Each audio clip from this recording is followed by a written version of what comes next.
ఉన్నటువంటి వాళ్ళందరూ కూడా స్కూల్కి పంపాలని యోజన సమీక్ష అనేక సంఘాలతో కలిపి క్యాంపెయిన్ నిర్వహిస్తారు. ఈరోజు అనేక చట్టాలున్నా ఈ రోజు వరకు కూడా భారతదేశమే ప్రపంచంలో సెకండ్ చైల్డ్ లెవెల్లో సెకండ్ అనేది మనం సర్వే చెప్పి సౌత్ ఏషియాలో నెంబర్ 1, అదేవిధంగా భారత్ ప్రపంచవ్యాప్తంగా సెకండ్ అనేది కూడా ఈ రీసెంట్గా వచ్చినటువంటి సర్వేలు.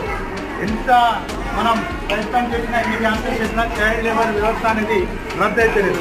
అందుకే మన అందరూ కూడా విద్యార్థులుగా ఈరోజు చదువుకుంటున్నటువంటి విద్యార్థులుగా ఆలోచించాల్సిన అవసరం ఉంది.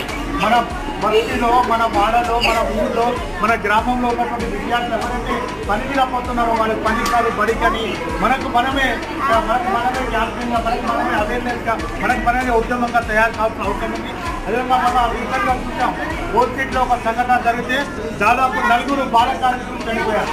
అంటే ఈ రోజు వరకు కూడా ఎక్కడైనా మన ఫ్యాక్టరీలో కానీ, హోటల్లో కానీ, అనేక రకాలుగా బాల కార్మికులు